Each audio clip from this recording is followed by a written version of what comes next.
Ketika terjadi pertemuan Pak Jokowi dengan Pak Prabowo ini, apa yang dibicarakan dalam waktu 2 jam itu di Kartanegara? Jokowi sesungguhnya sedang meminta jaminan perlindungan atau ruang publik yang aman terhadap tudingan yang menimpa dirinya dan keluarganya.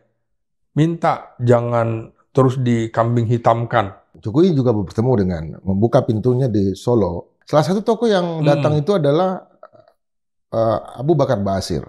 Jokowi justru ingin mengatakan dia bisa menggerakkan kelompok kanan kalau terjadi sesuatu. Pasti untuk kepentingan Pilpres 2029 mendatang. Apakah sudah separah itu Jokowi sama sekali mungkin tidak lagi bisa untuk menyelesaikan masalahnya sendiri?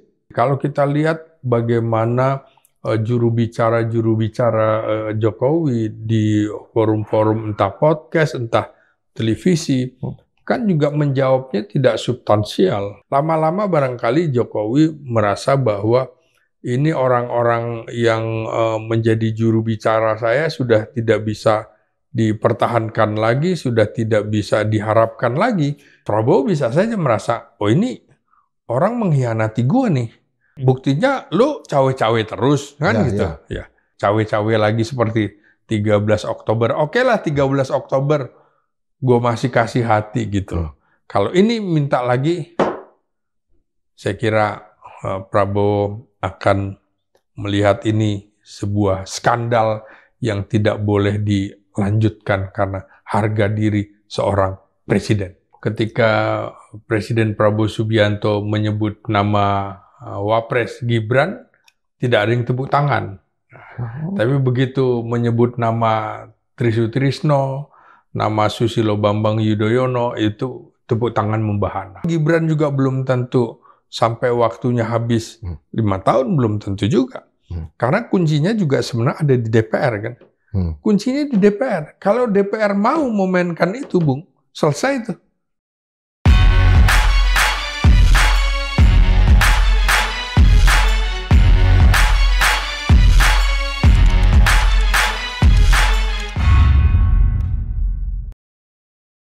Sobat Madilog, 4 Oktober 2025, sehari sebelum 5 Oktober, Presiden ke-7 Republik Indonesia Joko Widodo bertemu secara khusus dengan Presiden Republik Indonesia Prabowo Subianto di Jalan Kartanegara. Kita tahu menurut kode etik dalam tanda kutip yang berlaku di panggung politik, baik di luar dan biasanya juga dalam negeri, adalah hampir tidak pernah presiden-presiden Amerika yang pernah menjadi presiden itu ikut campur di dalam pemerintahan berikutnya. Bahkan berkomentar pun terhadap apa yang menjadi kebijakan bagi presiden yang sedang menjabat, itu adalah sesuatu yang tabu bagi mantan-mantan presiden sebelumnya. Tetapi kehadiran Jokowi di Kartanegara ini seolah-olah melikuidasi kode etik yang berlaku di dunia internasional ini. Nah, ada apa di balik pertemuan ini? Kita membahasnya lagi bersama dengan analis politik dari Universitas Nasional, seorang ahli di bidang politik, komunikasi politik, intelijen dan pertahanan, yaitu Abang Slamet Ginting. Selamat datang, Bang. Menjua-jua. Bang, ya. Kalau kita lihat atau dengar ya, ketika Pak Jokowi ditanya kehadirannya di Kartanegara, dia mengatakan akan untuk menyatakan kesiapannya untuk hadir dalam peringatan 5 Oktober 2025. Tapi kan Abang hadir di Monas tanggal 5 Oktober itu, dan kenyataannya Pak Jokowi tidak hadir. Ya. Apa yang terjadi, Bang? Ya, saya kira Jokowi merasa bahwa panggungnya nanti bukan untuk dia. Ya. Pertama, tentu saja untuk orang-orang dengan latar belakang militer. Di situ tentu ada Prabowo Subianto, mantan Presiden Susilo Bambang Yudhoyono, mantan Wakil Presiden Trisutrisno, pasti itulah yang menjadi sorotan publik. Nah, terbukti kemarin ketika Presiden Prabowo Subianto menyebut nama Wapres Gibran, tidak ada yang tepuk tangan. Tapi begitu menyebut nama Trisutrisno, nama Susilo Bambang Yudhoyono, itu tepuk tangan membahana. Ya karena memang ini bagian dari keluarga besar tentara. Sementara Jokowi bukan bagian dari itu. Saya kira Jokowi juga merasa ini bukan panggung buat dirinya. Dia tahu betul panggung politik itu untuk siapa, sehingga dia tidak hadir. Gitu. Tapi apa yang dibicarakan dalam waktu 2 jam itu di Kartanegara? Kira-kira masalahnya apa tuh, Bang? Ya tentu ini banyak menimbulkan spekulasi politik ya, karena baik Prabowo maupun Jokowi serta orang-orang di istana kan hanya mengatakan itu silaturahim biasa. Safri Samsudin, Menteri Pertahanan juga begitu kan. Kalau saya melihatnya tentu saja ini tidak bisa dilepaskan dari relasi kuasa di antara kedua tokoh ini. Ini kan momentum menjelang 1 tahun pemerintahan Prabowo pada Oktober ini, jadi 20 Oktober. Nah, biasanya ini terkait dengan penilaian selama 1 tahun, 1 tahun kabinetnya.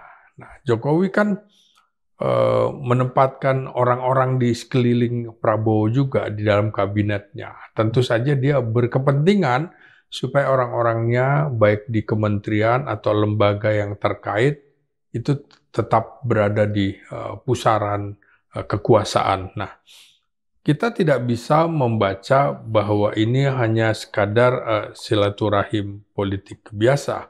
Tapi bagi saya ini adalah taktik politik yang dimainkan oleh Jokowi. Tentu kita ingat sebelum pengumuman kabinet pada 20 Oktober 2024 yang lalu, pada 13 Oktober kan 1 pekan sebelum kabinet diumumkan terjadi pertemuan Prabowo Subianto dengan Jokowi. Di Solo ya? Di Solo. Nah, tentu saja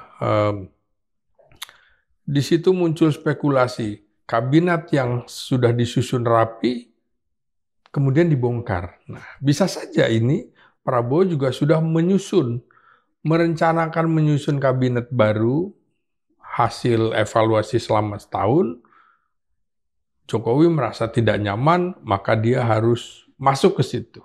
Ini sebuah taktik politik, memainkan momentum di tengah kesibukan Prabowo Subianto. Pasti kan konsentrasi untuk 5 Oktober kan.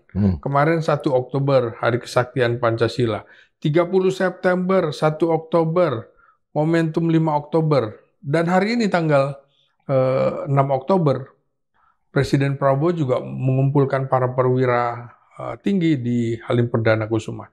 Jadi momentum tanggal 4 itu betul-betul dia pakai. Jadi secara kasat mata menurut saya pertemuan antara dua tokoh ini itu menandakan bahwa ada waktu, ada konteks yang bisa kita cermati. Ya, waktunya itu tadi, momentum di tengah kesibukan Prabowo Subianto, konteksnya tentu kita lihat, tentu saja akan ada reshuffle kabinet yang saya perkirakan setahun ini wajar. Karena itu publik juga melihat bahwa Jokowi baru menyelesaikan masa pemerintahan setahun yang lalu.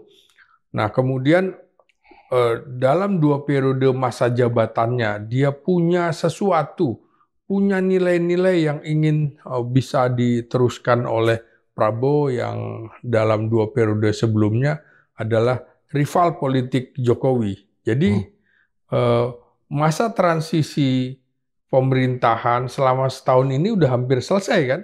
Nah, disitulah menurut saya transisi ini bukan sekadar administratif belaka, tapi juga reposisi jaringan, reposisi tentang kepentingan dan juga pengaruh Jokowi di dalam pemerintahan Prabowo, sekaligus tentu saja menitipkan anaknya di dalam pemerintahan.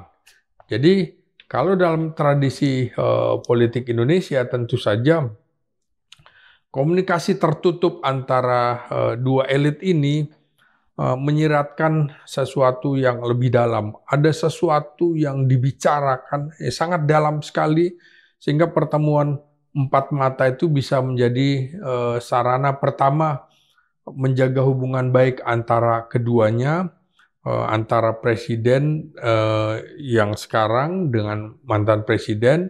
Yang kedua tentu saja membahas dinamika kekuasaan pasca pemerintah Jokowi. Tidak mungkin menurut saya tidak membahas dinamika kekuasaan, juga itu tadi mengamankan posisi keluarga Jokowi dan loyalisnya maksud saya, dan juga menyampaikan pesan strategis untuk menjaga stabilitas politik. Apa itu terkait dengan kasus misalnya ijazahnya Gibran? Karena pasca pertemuan itu langsung sorenya Presiden Prabowo juga mengundang sejumlah tokoh ya, antara lain Menteri Pertahanan dan Menteri Riset dan Teknologi. Apa terkait dengan itu juga? Ya, saya pikir itu spekulatif ya kalau kita memprediksi itu. Tapi juga saya tidak bisa menyalahkan orang punya persepsi seperti itu. Selama istana belum mengumumkan, bebas-bebas aja publik punya persepsi. Tapi itu kan artinya Bung Indra mau mengatakan bahwa apakah ini terkait dengan isu terpojoknya Jokowi kan?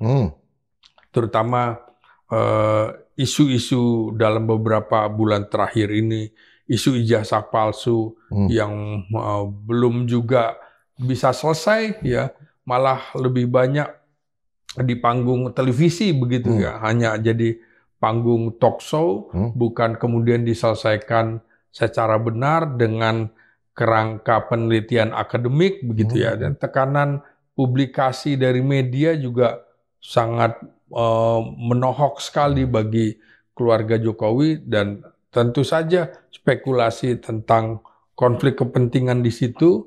Kalau kemudian ini terbukti misalnya ijazah itu palsu, tentu saja ini memukul Jokowi dan keluarganya. Jadi citra keluarga Jokowi ini tentu saja bagian yang kemungkinan dibicarakan dalam pertemuan empat mata selama 2 jam itu. Belum lagi indikator tekanan terhadap keluarga Jokowi, pertama memang sorotan terhadap anggota keluarganya dalam politik dan bisnis, itu termasuk yang melibatkan Kaisang sekalipun. Kemudian juga wacana pembatasan pengaruh politik pasca jabatan Jokowi. Kan publik meminta, sudah dong katanya mau pulang ke Solo, mau ngomong cucu. Tapi ternyata keluarga ini atau keluarga Jokowi terus-menerus selalu ada di pusaran media untuk dibicarakan. Juga spekulasi mengenai audit proyek-proyek besar era Jokowi. Dan ini tentu saja dalam konteks ini publik melihat Prabowo kelihatannya serius sedang menyelidiki proyek-proyek yang terkait dengan keluarga Jokowi. Dan ini menurut saya bisa jadi langkah antisipatif dari Jokowi untuk menjelaskan posisinya sekaligus juga meredam ketegangan. Saya kira di dalam analisis komunikasi politik bisa saja Jokowi mengemukakan hal itu untuk menjalin kesepahaman secara informal dengan Presiden Prabowo begitu. Kalau kita lihat pola yang dilakukan oleh Presiden Prabowo selama ini adalah manajemen. Satu manajemen konflik ya, konflik terbuka dan tertutup. Terbuka mungkin dia menyampaikan hidup Jokowi dan segala macam supaya analisis kemana-mana. Tapi yang tertutup adalah pertemuan yang seperti ini, tetapi sama sekali tidak ada kanal yang kita bisa. Bahkan foto pun nggak ada. Artinya ada larangan untuk ini dipoto, dipotret. Apa yang terjadi? Ya inilah pertarungan narasi. Pertarungan narasi dan publik bertanya, elitnya diam kan? Publik bertanya nih sampai hari ini. Nah, karena itu minimnya keterbukaan informasi mengenai isi pertemuan tersebut tentu saja di ruang publik memenuhi spekulasi yang sangat tinggi sampai sekarang. Nah, di satu sisi sejumlah analis gitu menyebut pertemuan ini sebagai bisa semacam kunjungan perpisahan nih, dalam tanda petik. Dilakukan oleh Jokowi, tapi di sisi lain juga ada sinyal bahwa ini bukan sekadar kunjungan biasa. Apakah Jokowi sudah merasa bahwa tekanan publik itu sudah sedemikian rupa yang setelah tadi Bung Indra bilang tidak ada angin, tidak ada hujan, tiba-tiba KPU menyerahkan fotokopi ijazah Jokowi yang kemudian didapat oleh Roy Suryo dan kawan-kawan. Dan ini justru semakin membuka tabir tentang ijazah ini untuk diteliti secara akademis. Saya kira wajar aja diteliti secara akademis karena ijazah kan memang produk dari akademik, benar atau tidak. Jadi pertemuan ini menurut saya tidak ada detail tentang topik yang dibicarakan, justru kemudian publik memunculkan spekulasi-spekulasi dan itu juga bisa merugikan Prabowo maupun Jokowi kalau memang tidak ada penjelasan apa makna dari pertemuan 2 jam. Lama loh, seperti kita aja bicara ini sekitar 1 jam, banyak sekali yang akan dibahas gitu kan. Jadi setiap kita bertemu, kan nggak mungkin kita kangen-kangenan, pasti ada diskusi, ya diskusi tentang situasi-situasi politik kontemporer misalnya. Jadi narasi di media sosial dan pemberitaan alternatif tentang pertemuan ini itu berkembang liar mulai dari isu tadi, pengaruh politiknya seperti apa. Kemudian juga kemungkinan jangan-jangan ada perjanjian diam-diam antara Jokowi dengan Prabowo terkait dengan proyek strategis barangkali ke depan. Kemudian juga bagaimana anak-anak Jokowi di pemerintahan nanti. Ya, kita lihat nantinya. Saya kira perlahan namun pasti akan terungkap juga apa isi pertemuan dari kedua tokoh itu. Jadi kalau di dalam politik tentu saja siapa butuh siapa gitu kan, siapa lebih membutuhkan, nah kan kayak gitu. Ya Prabowo juga pasti membutuhkan Jokowi. Jokowi jelas sangat membutuhkan Prabowo karena secara strategis keduanya memiliki kepentingan yang saling bersinggungan untuk pemilu yang akan datang. Tentunya Jokowi berkepentingan untuk menjaga warisan politiknya, kemudian proyek-proyek strategis di era dia, lalu juga citra keluarganya itu dia jaga betul. Nah, dia tentu saja merasa masih punya pengaruh yang besar selama 10 tahun pemerintahannya, baik di dalam partai politik, jaringan loyalisnya, dan juga pemerintahan baik di daerah maupun pusat. Terbukti dengan masih ada sekitar 17 menteri era Jokowi yang dititipkan di era Prabowo. Nah, Prabowo sebagai presiden tentu saja juga membutuhkan stabilitas politik. Sebagai seorang militer, dia betul-betul mempertahankan stabilitas politik dan kesinambungan dukungan dari berbagai kelompok termasuk pendukung Jokowi yang menurut Prabowo dari kacamata saya pasti tidak akan mengabaikan begitu saja. Pendukung Jokowi masih cukup signifikan untuk dia ambil. Jadi pengaruh signifikan Jokowi di masyarakat bagi Prabowo itu harus diambil manfaatnya oleh dirinya, bukan oleh kelompok yang lain. Jadi kira-kira begitu melihat pertemuan ini.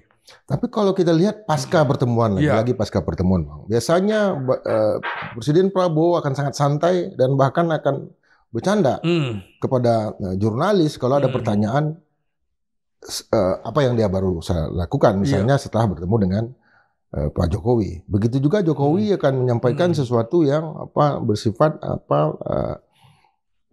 simbolik juga, sekalipun dengan bahasa yang terbata-bata. Tapi yang terjadi justru Pak Prabowo bertemu dengan orang-orang tertentu dan Jokowi tidak hadir. Artinya yang saya mau baca di sini tidak hadir di Monas ya dalam peristiwa 5 Oktober. Bahkan dalam sambutan Pak Prabowo tidak ada nama Jokowi disebut gitu kan. Yang saya baca dari sisi ini adalah terjadi failure, kegagalan komunikasi, kegagalan dalam menyepakati apa yang diajukan oleh Jokowi sebagai satu bentuk intervensi. Apa itu yang bisa dibaca, Bang? Ya, saya membacanya di sini ada politik transaksi yang sangat halus. Transaksi halus bukan dalam arti negatif ya.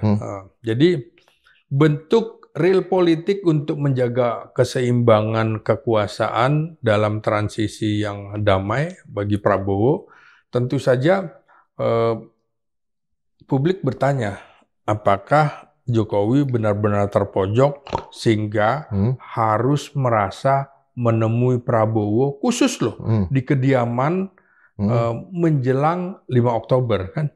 Nah, jadi justru ini bisa dianggap bagaimana Jokowi juga membangun citra politiknya di depan publik bahwa dia masih punya pengaruh di dalam dinamika kekuasaan yang dikemudikan oleh Prabowo. Jadi kita tidak dapat menjawab dengan pasti tanpa informasi yang langsung dari aktor utama. Aktor utamanya kan Prabowo dan Jokowi. Nah, tapi dari kacamata politik ya pertemuan itu adalah simbol diplomasi kekuasaan. Jadi betul-betul Jokowi masih punya kekuasaan. Jadi di balik layar tetap ada bagian penting politik yang dibungkus. Makanya tadi saya bilang ini semacam semacam tanda bahwa ada politik transaksi yang halus dan kita harus menjawabnya bahwa yang pasti publik berhak tahu apa isi pertemuan tersebut dan semakin lama komunikasi elit tertutup tanpa transparansi maka spekulasi ketidakpercayaan akan terus tumbuh dan tentu saja seperti Bung Indra bilang setelah pertemuan Jokowi dengan Prabowo, muncul kan pertemuan lanjutan. Pertemuan lanjutnya antara Prabowo memanggil Menteri Pendidikan, Prabowo memanggil Menteri Pertahanan. Ini ada apa nih? Apakah ada kaitannya dengan proyek-proyek yang sekarang di backup oleh TNI, di Kejaksaan, apakah itu ada kaitannya dengan Jokowi dan keluarganya, kemudian spekulasi lagi apakah semakin terpojok karena kementerian kemarin sebelumnya Dikdasmen juga sepertinya sudah tidak bisa mempertahankan posisi surat keterangan Gibran setingkat dengan SMK di Indonesia, atau ijazah S1-nya kesarjanaan Gibran itu dipertanyakan kembali. Nah ini juga memunculkan spekulasi lagi. Jadi banyak isyarat dari pemanggilan menteri oleh Prabowo setelah pertemuan itu betul-betul lagi-lagi menimbulkan spekulasi yang tinggi. Apa ya kira-kira Syafri Samsudin? Oh, Syafri Samsudin memimpin pemberantasan proyek-proyek tambang, perkebunan dan lain-lain. Apakah jangan-jangan ada kaitannya juga proyek-proyek ini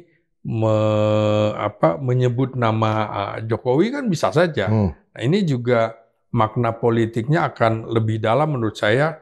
Isu sensitif ini harus dijelaskan bukan dengan hanya satu kata silaturahim elit saja. Saya kira publik sampai sekarang tidak akan mau percaya begitu saja dari pernyataan elit di istana begitu.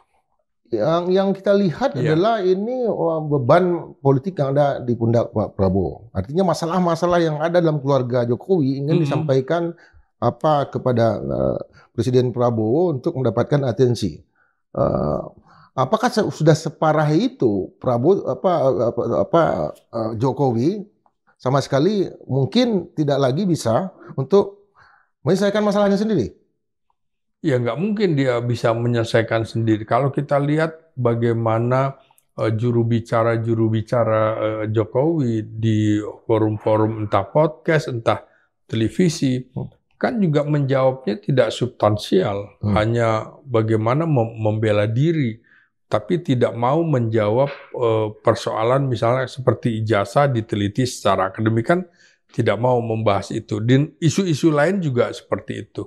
Lama-lama barangkali Jokowi merasa bahwa ini orang-orang yang menjadi juru bicara saya sudah tidak bisa dipertahankan lagi, sudah tidak bisa diharapkan lagi, karena publik juga melihat jomplang sekali ketika terjadi debat antara kubu Roy Suryo CS dengan kubu pendukung Jokowi, itu kan jomplang sekali. Yang satu bicara substansi, yang satu menyerang pribadi juga bagi Jokowi barangkali ini sebuah hambatan yang bisa merugikan dirinya. Nah, jadi memang isu-isunya ini bukan sekedar isu-isu pinggiran lagi, isu-isu tentang keluarga Jokowi sudah masuk ke dalam isu nasional, seperti kasus yang melibatkan Bobi Nasution, proyek jalan di Sumatera Utara, itu kan juga publik juga menuntut KPK untuk berani menyelidiki atau menyeret Bobi Nasution dalam kasus besar ini. Juga sama dengan kasus Fufu Fafa kan sampai sekarang nggak pernah berhenti ya. Nah itu juga saya kira akan semakin terpojok. Jadi menurut saya akui saja kalau memang Jokowi tidak punya ijazah asli, toh dia udah bukan presiden lagi, mungkin persoalan malunya ini, itu pun kalau Jokowi masih punya malu, itu kan persoalan yang publik pertanyakan. Saya tidak masuk ke kerangka ini asli atau tidak, tapi silahkan berdebat secara akademis untuk meneliti masalah-masalah tersebut. Sebelum bertemu dengan Pak Prabowo, Jokowi juga bertemu dengan membuka pintunya di Solo terhadap yang lain. Nah, salah satu tokoh yang datang itu adalah Abu Bakar Basir. Apa yang abang mau lihat di sini? Pertemuan seseorang yang kalau dalam 10 tahun pemerintahannya Jokowi, sesuatu yang dia hindari ya. Kalau kita tahu kan sesuatu yang dihindari artinya bahkan kelompok-kelompok kanan itu mendapatkan intimidasi ya selama Jokowi menjadi presiden gitu. Nah sekarang justru bertemu dengan satu figur yang memang sudah menyelesaikan masa hukumannya, tetapi kan bagi publik tetap dianggap sebagai tokoh agama garis keras, tokoh Islam garis keras. Ini apa yang mau dikatakan oleh Jokowi dengan pertemuan ini? Ya, Abu Bakar Basir bisa dibilang tokoh kontroversi, dianggap kanan garis keras. Tentu saja bisa dua perspektif yang bisa dibaca. Jokowi tidak alergi terhadap orang-orang yang berbeda pandangan, bahkan yang berbeda pandangan tentang paham ideologi Pancasila sekalipun, ya, supaya dia bisa diterima. Di sisi lain, tentu saja ini bisa menggerus kelompok yang selama ini anti kelompok Basir dan lain-lain. Tapi yang jelas publik juga ingat bahwa proyek untuk mengerjai Basir justru terjadi di era Jokowi menjadi wali kota. Jokowi dianggap punya peran, Jokowi dianggap barangkali diduga menjadi kaki tangan untuk menjerumuskan Basir di dalam proyek global, dalam hal ini Barat yang terlalu anti-Islam. Bisa saja spekulasinya diarahkan ke sana. Jadi akan menimbulkan dua efek gitu. Efek positif dan efek negatif, tinggal orang mengambil perspektif yang mana gitu. Dalam memahami pertemuan Jokowi dengan Abu Bakar Ba'asyir, karena lagi-lagi spekulasi yang muncul. Yang jelas tentu saja sebagai tokoh yang identik dengan tokoh agama atau kiai, tentu saja ada kemungkinan nasihat-nasihat religius yang disampaikan oleh Abu Bakar Ba'asyir kepada Jokowi. Saya kira begitu. Dalam 2 kali pertarungan Pilpres, 2014, 2019, kan yang diidentikan dengan kelompok kanan kan banyak yang menjadi pendukung dari Pak Prabowo. Apa Jokowi justru ingin mengatakan hal yang sama, bahwa dia bisa menggerakkan kelompok kanan kalau terjadi sesuatu? Kan ini ketika Prabowo tampil di dalam Pilpres 2024, kan dianggap Prabowo agak mengesampingkan kelompok yang dulu mendukungnya di 2 Pilpres 2014-2019. Nah, ceruk ini bisa juga diambil oleh Jokowi dengan cara bertemu dengan Prabowo Subianto gitu. Tapi kan akhirnya sekarang publik itu menyadari juga ternyata memang jangan-jangan langkah Prabowo Subianto memang harus seperti itu untuk sementara menempatkan mereka tidak di dalam kelompoknya untuk meraih kekuasaan. Setelah itu saya kira juga Prabowo akan kembali lagi seperti 2014-2019 bahwa kelompok ini harus tetap dirangkul. Prabowo harus bisa mengambil ceruk-ceruk yang dulu ceruknya Jokowi sekarang sudah diambil. Nah, tentu saja spekulasi ini Jokowi juga ingin mengambil ceruk yang kemungkinan ditinggalkan Prabowo. Karena untuk apa? Pasti untuk kepentingan Pilpres 2029 mendatang. Apalagi dengan hadirnya Ahmad Ali nih sebagai ketua harian PSI ya. Yang dipimpin oleh Kaisang, anaknya Jokowi. Ahmad Ali kita tahu adalah figur kanan di tubuh Nasdem, Partai Nasdem selama ini. Dia adalah figur kanan ya, figur HMI, Islam dan segala macam. Nah, masuk ke PSI, apakah itu juga ingin dicadangkan oleh Jokowi? Nah, saya melihat dipanggilnya Menteri Pertahanan Syafri Samsudin itu juga bisa dalam kerangka ini, Bung. Jadi dia pasti menjaga stabilitas institusional dan juga keamanan nasional di tengah potensi gejolak opini publik. Kan muncul opini publik kan dari situ. Nah, berarti ini bisa mengancam stabilitas nasional. Maka bisa saja Syafri dipanggil. Ini ada konteks begini nih. Dampaknya apa? Sama dengan itu tadi.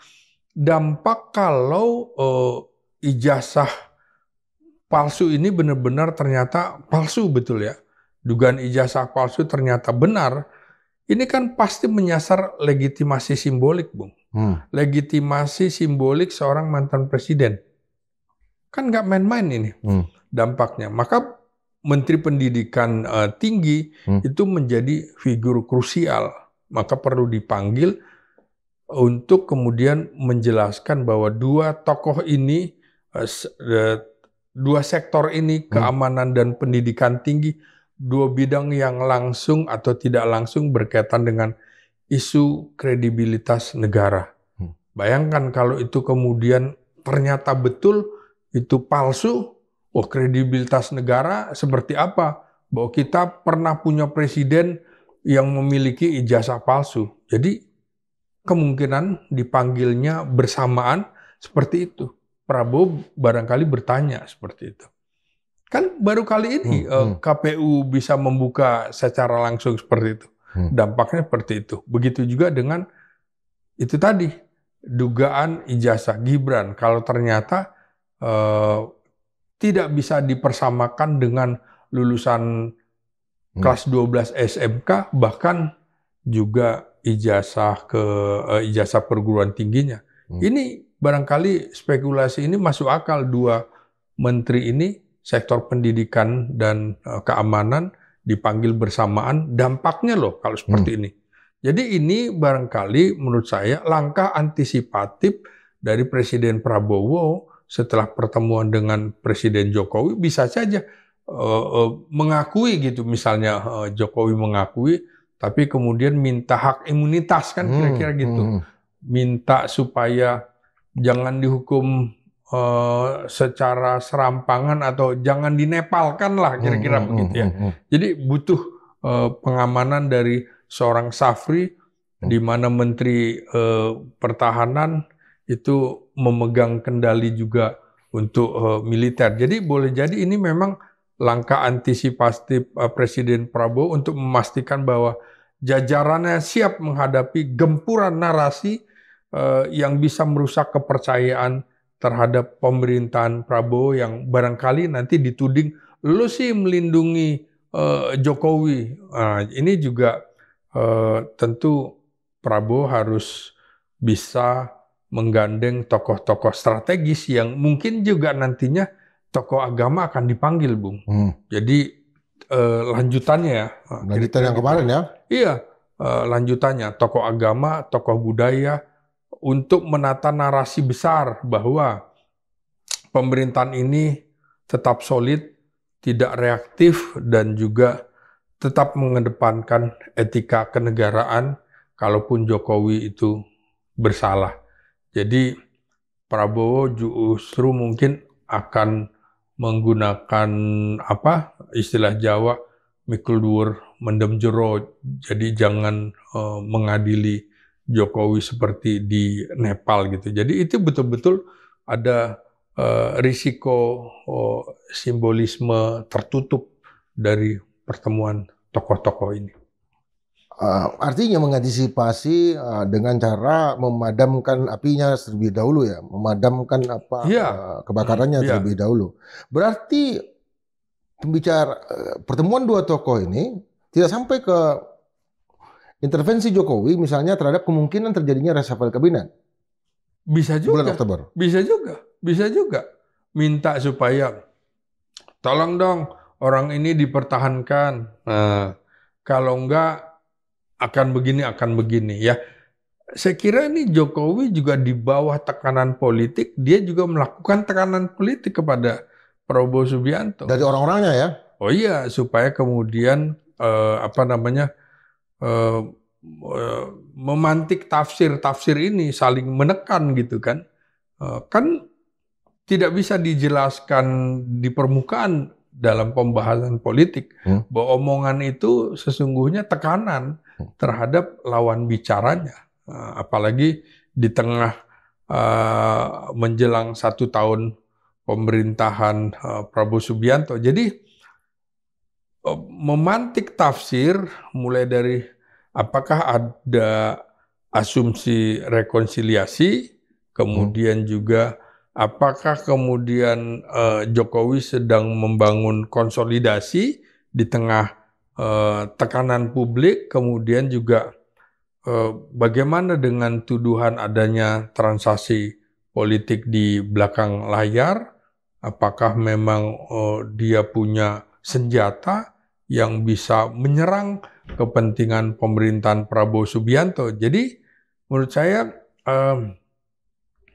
saat ini Prabowo Subianto sedang bermain di ruang abu-abu komunikasi melawan lawan politiknya yang juga rival politik selama 2 periode. Jadi Prabowo barangkali sedang bermain di ruang abu-abu komunikasi politik menghadapi Jokowi menjelang 1 tahun pemerintahannya. Jadi pola yang dipakai sekarang oleh Pak Prabowo itu mirip dengan polanya Pak Jokowi berarti ya. Artinya kerisnya ada di belakang. Nggak tahu kita kapan terjadi kalau kita di Sumatera kan pedang kita di depan kan, tidak ada keris yang di belakang. Ini pola komunikasinya akan di sana. Metode dalam tanda kutip metode Jawa berhadapan dengan metode Jawa. Siapa yang jadi raja Jawa? Ya, ya ini betul. Jadi kalau pemerintahan Prabowo juga terlalu abu-abu, publik malah akan meninggalkannya, ya kan? Artinya, oh ini bargaining posisinya lagi lemah nih, Hmm. seperti itu. Maka harus Prabowo harus istana ngomonglah, jangan cuma sekedar ini silaturahim elit. Apa sih 1-2 poinnya aja dah. Jadi respon terbaik menurut saya bukan menutup diri atau berlindung di balik narasi ini hanya silaturahim biasa. Nah, jadi harus menyampaikan kepada publik secara jujur dan terbuka mengenai apa yang sedang dilakukan oleh negara. Ya, bukan oleh seorang Prabowo, apa yang sedang dilakukan oleh negara dan mengapa itu harus dilakukan. Apakah memang ada kaitannya dengan gonjang-ganjing yang selama ini menusuk keluarga Jokowi. Jadi publik menurut saya butuh kepastian dan bukan isyarat-isyarat doang gitu loh. Jadi butuh kepastian gitu. Karena kalau kita lihat kan orang yang punya kepentingan dengan keluarganya dan segala macam, kan juga ada Pak SBY di sini, Betul. Jenderal SBY.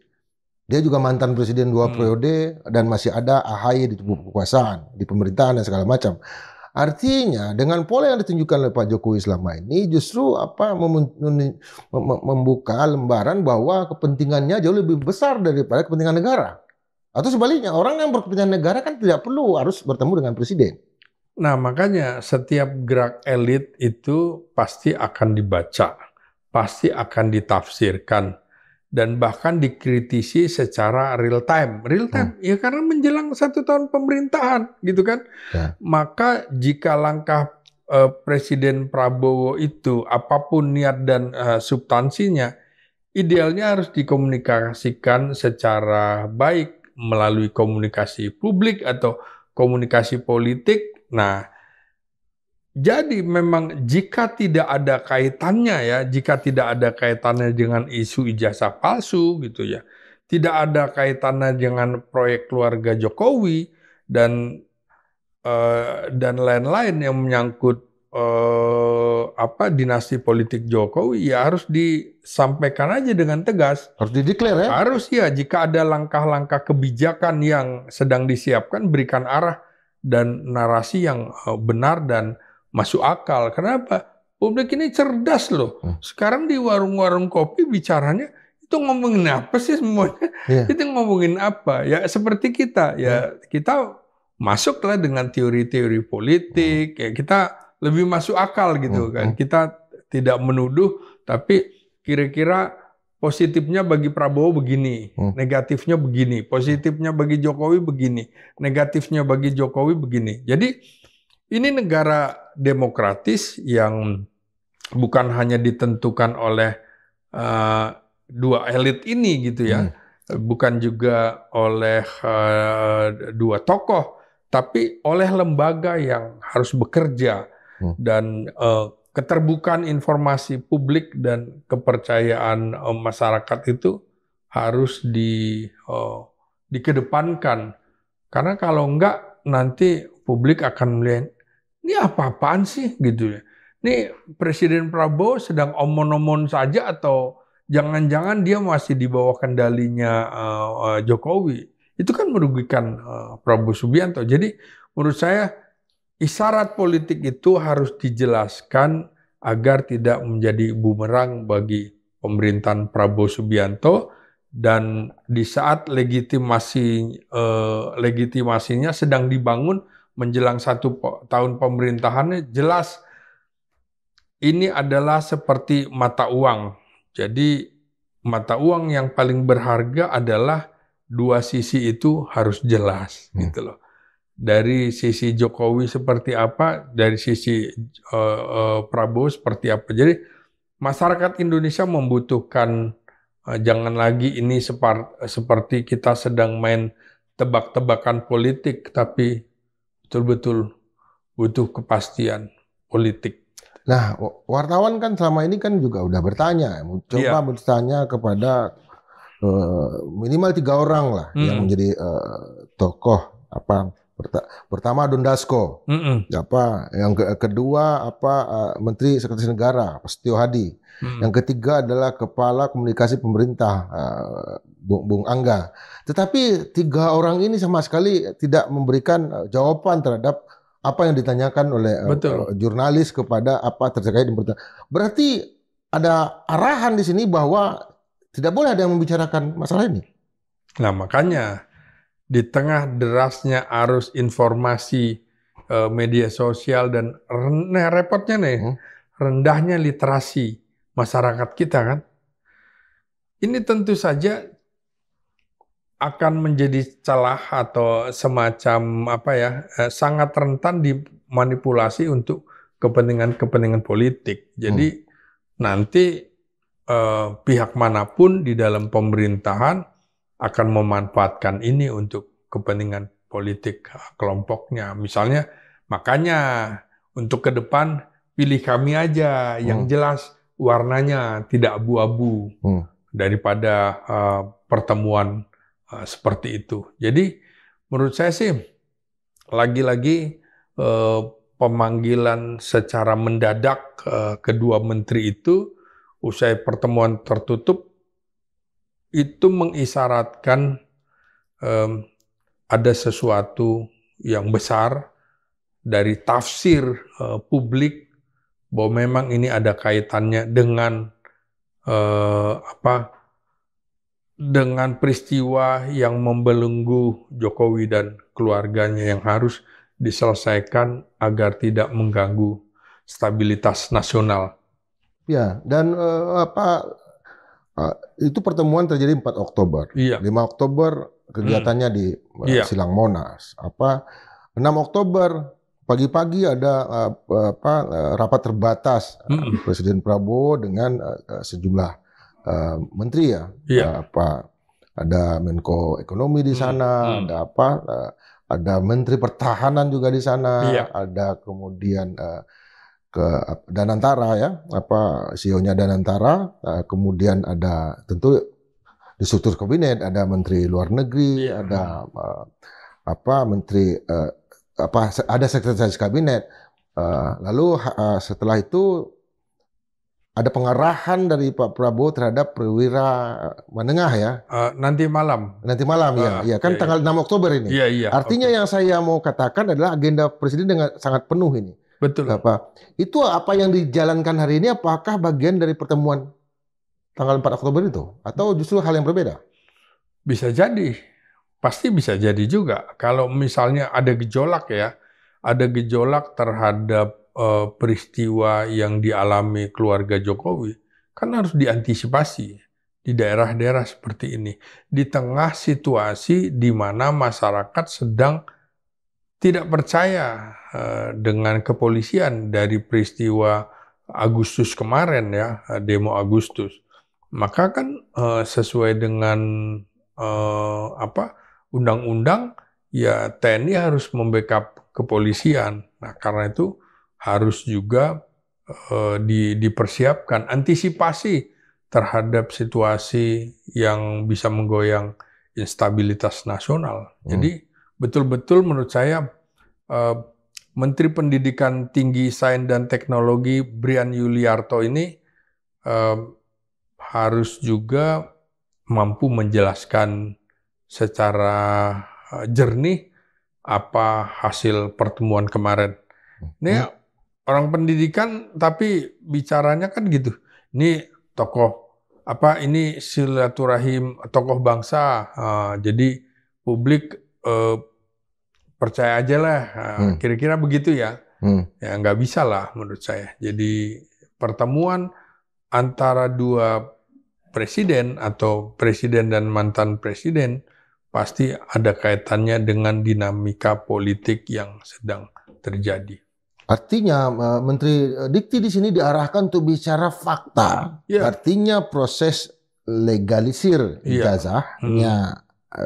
Siapapun yang sekolah di luar negeri untuk setara dengan pendidikan dalam negeri itu kan untuk pendidikan dasar ada Kementerian Pendidikan Dasar Dikdasmen, kemudian untuk pasca itu diploma sampai sarjana dan segala macam itu di Dikti, Apa? Sains dan Teknologi. Ya, apa itu yang apa mau diberikan arahan bahwa jauh lebih baik mereka bicara faktanya, datanya daripada melakukan satu pola komunikasi yang katakanlah yang pada akhirnya bisa dibuktikan bahwa itu komunikasi yang salah. Ya, faktanya memang ijazah Jokowi sedang dipersoalkan. Faktanya sekarang adalah ijazah Gibran, pendidikan Gibran juga sedang dipersoalkan. Itu faktanya kan. Soal betul atau tidak datanya, ya itulah barangkali Prabowo sudah saatnya memanggil. Mungkin kesal juga. Itu kan mengganggu stabilitas dia. Ini kok dari awal masa pemerintahan dia menjelang 1 tahun belum selesai-selesai juga. Sampai jenuh juga kita nonton talk show itu ya. Kok diselesaikan lewat talk show? Kan nggak selesai-selesai. Tarik ulur. Ya barangkali, udahlah. Kamu ngomong apa adanya lah. Kamu sebenarnya tahu kan gitu. Kira-kira gitu. Kita juga tunggu. Apakah setelah ini Presiden Prabowo akan memanggil juga Rektor UGM? Kan itu. Makanya saya bilang, kemungkinan setelah ini juga akan memanggil tokoh budaya, tokoh agama. Untuk apa? Mengantisipasi kalau ternyata ijazahnya itu betul-betul nggak ada gitu loh. Ijazah aspal, asli tapi palsu. Kita bisa membayangkan gejolaknya luar biasa nanti ya. Loh iya. Tetapi ingin dibatasi bahwa ini masalah akademik murni atau masalah elit aja. Ya ini udah, karena kan memang untuk di undang-undang, di aturan presiden cukup SMA aja kan. Walaupun kita juga tertawa terbahak-bahak kok sampai sekarang masih cukup SMA. Tapi inilah kebohongannya yang barangkali berdampak rentetannya itu. Ini yang mungkin Prabowo sedang mengantisipasi itu. Artinya Abang ingin mengatakan bahwa Prof. Mahfud dan terlain mengatakan bahwa toh dengan misalnya ijazah Jokowi itu memang palsu, tapi toh status dia sebagai presiden tetap diakui karena masih punya ijazah SMA. Oh iya. Tapi kan ijazah SMA-nya juga diragukan ini kan. Karena tiba-tiba mengaku, diduga mengaku lulusan SMA 6 Jogja. Sejak kapan dia kuliah SMA di Jogja? SMA dia di Solo. Jadi, SMPP ya? Iya, SMPP kan, SMPP 40 kalau nggak salah ya, di Solo. Yang kemudian jadi SMA 6 Solo atau Surakarta. Bukan SMA 6 Jogja. Ini dua ijazahnya jadi diragukan. Sama dengan ijazahnya Gibran itu. Kan publik sekarang Dikdasmen menurut saya nggak bisa jawab apa-apa. Mana bukti bahwa ada penyetaraan? Dasarnya apa penyetaraan? Nggak bisa jawab. Pejabatnya kabur-kaburan terus kan? Artinya apa pejabatnya kabur-kaburan itu? Nggak bisa. Roy Suryo Rismon kan mengejar terus ini. Di tengah situasi juga yang membahayakan dirinya tentunya. Gitu. Berarti kecil kemungkinannya ketika terjadi pertemuan Pak Jokowi dengan Pak Prabowo ini membicarakan masalah Prabowo Gibran 2 periode. Kecil kemungkinan itu dibicarakan. Aku yakin enggak. Jadi ya Prabowo juga nggak mau ditekan seperti ya, Jokowi kan seperti itu. Ya akhirnya ini tadi kan setelah dia ngomong kepada PSI agar mendukung Prabowo Gibran 2 periode, baru sekarang bertemu Presiden Prabowo. Oke lah kalau mendukung Prabowo 2 periode nggak apa-apa, tapi bukan bersama Gibran. Toh Gibran juga belum tentu sampai waktunya habis 5 tahun, belum tentu juga. Karena kuncinya juga sebenarnya ada di DPR kan. Kuncinya di DPR. Kalau DPR mau memainkan itu, Bung, selesai itu. Kunci ada di DPR. Dari surat yang diajukan oleh Purnawirawan. Iya, Forum Purnawirawan Prajurit TNI itu. Kuncinya ada di DPR. Kalau dia mau ngangkat peristiwa ini, selesai juga. Belum lagi sama Badan Siber Sandi Negara. Kan Nugroho Sulistyo Budi betul-betul orangnya Prabowo Subianto. Kalau dia mau, dia bisa jelaskan. Memang misalnya Fufu Fafa ada kaitannya dengan Gibran misalnya.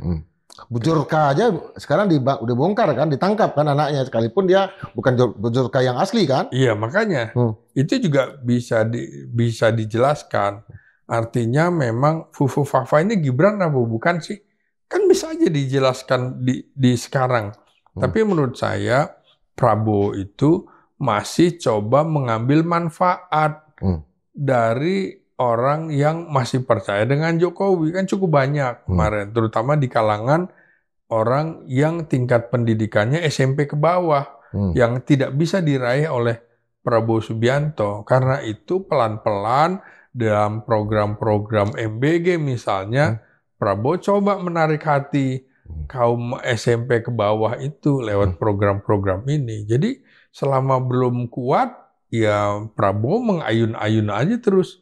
Peristiwa apakah Fufu Fafa itu betul-betul Gibran, apakah ijazah Jokowi palsu apa enggak, saya kira Prabowo sedang mengambil manfaat dari situasi kisruh ini.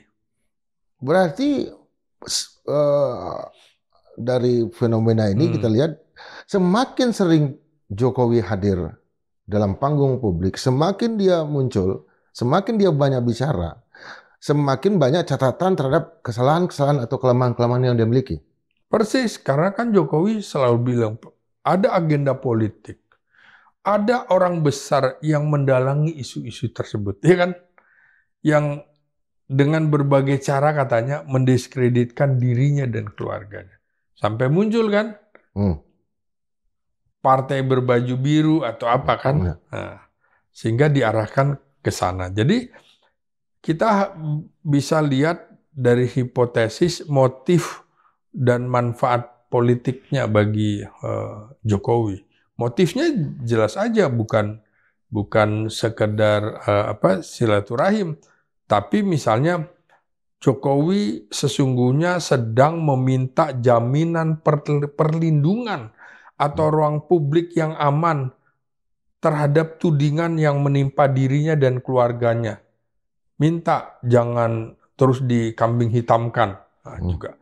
Jadi juga menjajaki kemungkinan kesepakatan diam-diam dengan Prabowo agar misalnya atau pengaturan agar isu ijazah kemudian pemakzulan Gibran dan kasus Bobi tidak menjadi bom politik yang meledak di kemudian hari bagi pemerintahan Prabowo. Prabowo juga pasti sedang berpikir itu, wah jangan-jangan nanti ini bisa meledak kemudian justru merugikan pemerintahan dirinya. Jadi ini betul-betul memosisikan dirinya tetap relevan, Jokowi memosisikan dirinya tetap relevan dan berpengaruh dalam peta kekuasaan agar apa? Agar tidak diisolasi oleh rejim Prabowo Subianto. Jadi betul-betul dia ingin mengamankan garis komunikasi langsung dengan Prabowo.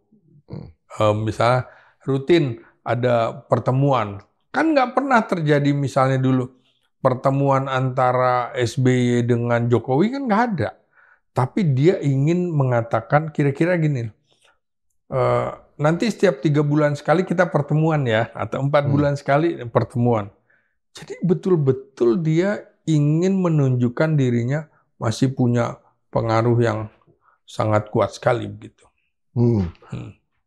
Ada sebagai catatan akhir, Abang ingin mengatakan bahwa justru Jokowi juga gagal untuk memperkuat posisinya dia lewat pertemuan-pertemuan ini.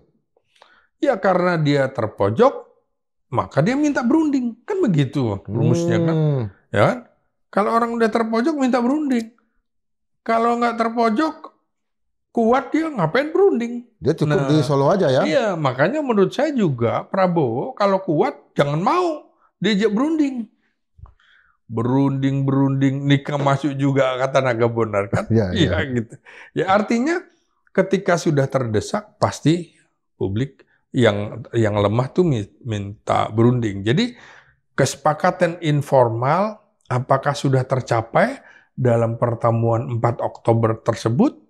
Nah, bila dipandang tercapai, maka akan ada kompromi politik, terutama penyusunan ulang kabinet nanti. Jadi betul-betul sangat mungkin ada kompromi politik yang sudah deal. Nah, jadi tinggal kemudian kalau Prabowo merasa dirinya dihianati oleh Jokowi, ya, atau kemudian Jokowi tidak tidak mematuhi perjanjian, misalnya katanya kabinet omongannya diserahkan hak prerogatif presiden, kan gitu. Tapi buktinya lu cawe-cawe terus, kan gitu. Ya Prabowo bisa saja merasa, oh ini orang mengkhianati gua nih, cawe-cawe terus kan. Nah makanya kemudian bisa saja di sini Prabowo akan melakukan meminimalisasi pengaruh Jokowi di kabinetnya. Kalau Prabowo merasa bahwa ini cawe-cawe nih, cawe-cawe lagi seperti 13 Oktober. Oke lah 13 Oktober gue masih kasih hati gitu. Kalau ini minta lagi, saya kira Prabowo akan melihat ini sebuah skandal yang tidak boleh dilanjutkan karena harga diri seorang presiden. Karena ini udah hakikat ancamannya udah muncul ya Bang? Siap. Nah, makasih Bang. Sobat Madilog, pertemuan dua petinggi negara atau dua pemimpin pada sejogjanya itu adalah memberikan pencerahan terhadap bangsa. Memberikan satu situasi simbolik di mana yang dibicarakan adalah memang masalah-masalah kebangsaan hari ini. Masalah-masalah negara, bahkan masalah-masalah internasional. Tetapi ketika pasca pertemuan sama sekali tidak ada narasi yang disampaikan oleh pihak yang bertemu. Hanya ucapan-ucapan bahwa ini pertemuan biasa dan segala macam, tetapi dilakukan dengan sangat luar biasa. Misalnya Pak Jokowi yang masih sakit ya beliau kan masih sakit kalau menurut saya ya, itu harus hadir ke Kartanegara dan balik lagi ke Solo. Tentu sesuatu yang dia pertemukan, dia lakukan itu sesuatu yang penting. Gitu. Nah, artinya logika publik di sini harus benar-benar menjadi rujukan kita. Apakah dua tokoh ini bertemu untuk kita semua atau untuk kepentingan salah satu pihak saja. Tetap berpikir merdeka 100% dan sampai bersumpah dalam episode berikutnya dengan Bang Ginting.